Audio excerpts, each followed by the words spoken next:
आपका अपने YouTube channel पढ़ाई करो ऑनलाइन ऑल सब्जेक्ट में एक बार फिर से स्वागत है। आज हम सामाजिक विज्ञान का पेपर लेके आ चुके हैं, जो आपका अभी हुआ है। 3 मार्च का आपका पेपर हुआ है। तो हमारे प्यारे दोस्त जो क्लास 10th का 3 मार्च का सामाजिक विज्ञान का पेपर देके उनको ये वीडियो पूरा वॉच करना है, क्योंकि हम इस वीडियो में उनके 20 जो OMR सीट पर बहुविकल्पीय प्रश्न आते हैं हम उनको पूरे प्रोवाइड करेंगे। अगर आप लोगों ने ये वीडियो पूरा वॉच कर लिया तो आपको पता चल जाएगा कि आपके यहाँ से कितने 20 में से गलत है और कितने सही है।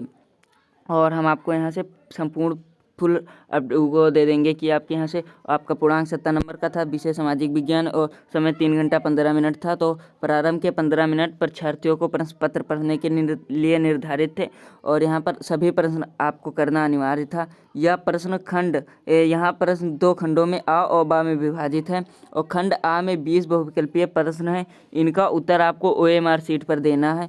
OMR सीट पर उत्तर अंकित किए जाने के पश्चात उसे आपको काटना नहीं, इरेजर एवं वाइटनर का आदि का प्रयोग आपको नहीं करना। और 50 अंकों का इसमें जो है 2 प्रश्न है, जहां से आपको वर्णात्मक नंबर 1 और यहाँ से आपको मानचित्र संबंधी प्रश्न है। तो आप लोगों ने आई होप ये सब पढ़ लिया होगा। अब हम यहाँ से आपको शुरू करते हैं।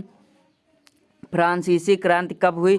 तो ये 1848 में हुई या 1817 में हुई या 1789 में 89 में हुई या 1615 में। तो इसमें से आपका थर्ड ऑप्शन ये सही हो जाएगा, यहाँ से आपका सही हो जाएगा। उसके बाद जोसेफ मोसनी का संबंध था इटली के एकीकरण से, जर्मनिया के एकीकरण से, इंग्लैंड के राष्ट्रवाद से या फ्रांस के राष्ट्रवाद से।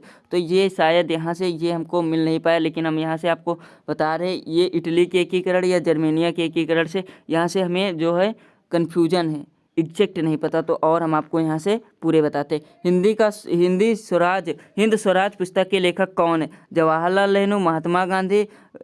यहाँ से हम आपको सही बता रहे हैं। यहाँ से आपका हो जाएगा महात्मा गांधी जी इससे संबंधित है। ओके, तो 3 नंबर का आपका 2 नंबर आप ऑप्शन यहाँ से आपका सही हो जाएगा।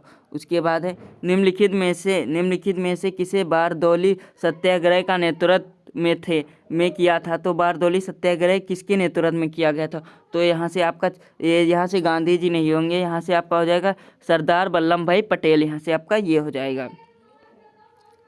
ओके, उसके बाद यहाँ से हो जाएगा जब फ्रांस छींकता है तो बाकी यूरोप को सर्दी जुकाम हो जाता है। यह किसका कथन था? तो यह किसका कथन था? तो ये था, ये यहाँ से आपका हो जाएगा 1 नंबर मेटरनिख। यहाँ से आपका ये हो जाएगा। उसके बाद है भारत में यहाँ से भारत में संघीय राज्यों की संख्या है। तो यहाँ से आपका 29 नहीं होगा, ये आपका 28 होगा, क्योंकि हमारे प्यारे दोस्त कुछ 29 भी लगाए होंगे। तो यहाँ से यह 29 नहीं होगा, यहाँ से आपका 28 ही होगा। उसके बाद विश्व का सबसे बड़ा लोकतांत्रिक देश है। तो यहाँ से आप लोग सबको पता है ये आपका भारत ही है। विश्व का सबसे बड़ा लोकतांत्रिक देश यहाँ से भारत ही है। उसके बाद भारत के संविधान की 8वीं अनुसूची में कुल कितनी भाषाएं यहाँ से?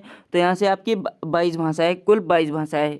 उसके बाद है लोकतंत्र का शक्ति का स्रोत है। लोकतंत्र शक्ति का स्रोत है, यहाँ से आपका हो जाएगा, ये यहाँ से आपका शायद जनता होगा, क्योंकि ये हमको एग्जैक्ट नहीं पता है। तो आप लोग इसे हमें कमेंट करके बताएंगे। उसके बाद है निम्नलिखित में से किस देश का विभाजन धर्म तथा जाति के आधार पर हुआ था? तो यहाँ से सभी को पता है ये भारत का हुआ था, क्योंकि भारत में हुआ था। तो कुछ यहाँ से हमारे मुस्लिम भाई जो है पाकिस्तान चले गए थे और यहाँ पर हिंदू भाई यहाँ भारत में ही रुक गए थे। फिर यहाँ से प्रति व्यक्ति आय को अन्य किस नाम से जाना जाता है? तो प्रति व्यक्ति आय को अन्य किस नाम से जाना? तो हम यहाँ से आपको कन्फ्यूजन दूर कर दें। औसत आय या राष्ट्रीय या व्यक्तिगत आय या उपयुक्त में से कोई नहीं। तो यहाँ से आपका हो जाएगा औसत आय, इसी से आपको जाना जाता है। औसत आय प्रति व्यक्ति आय को अन्य किस नाम से? तो यहाँ से आपका 1 नंबर हो जाएगा औसत आय। तो आप लोग हमें कमेंट करके बताएं कि हमने यहाँ से आपको 11 बताया है जो, तो आप लोगों को 11 में से कितने सही है और कितने गलत है? कि 11 सही है।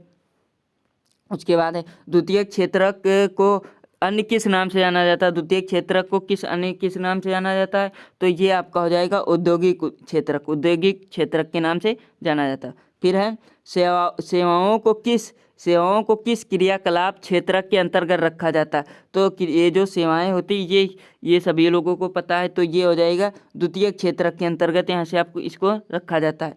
फिर है भारत का अधिकांश विदेशी व्यापार होता है। तो यहाँ से आपका हो जाएगा यहाँ से आपका हो जाएगा समुद्रों द्वारा, समुद्रों से भी होता और वायु मार्ग से होता। तो यहाँ से लेकिन आपका सटीक आंसर ये हो जाएगा, समुद्रों से होता है। यहाँ से यही आपका सटीक आंसर हो जाएगा। फिर यहाँ से आपका अगला आ जाता है, राष्ट्रीय उद्योग अधिकार दिवस कब मनाया जाता है? राष्ट्रीय उद्योग अधिकार दिवस कब मनाया जाता है?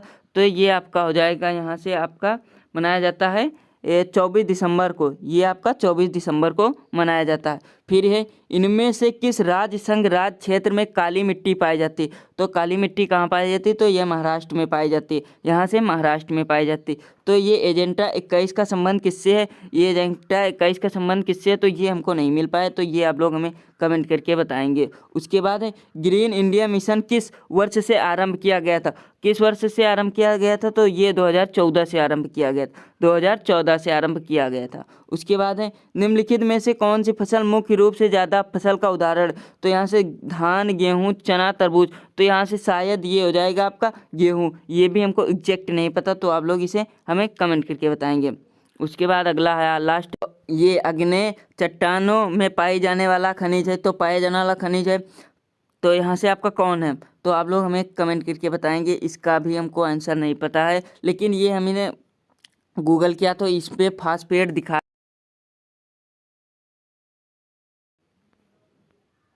ये फास्फेट हो भी सकता और नहीं भी हो सकता। तो आप लोगों ने, तो यही आपका ये पूरा हमने यहाँ से आपके 20 बहुविकल्प पेपर में बता दिए। तो आप लोग कमेंट करके बताएं कि आप लोगों की कितने सही कितने गलत है। तो तब तक के लिए धन्यवाद, अगले वीडियो में मिलते हैं।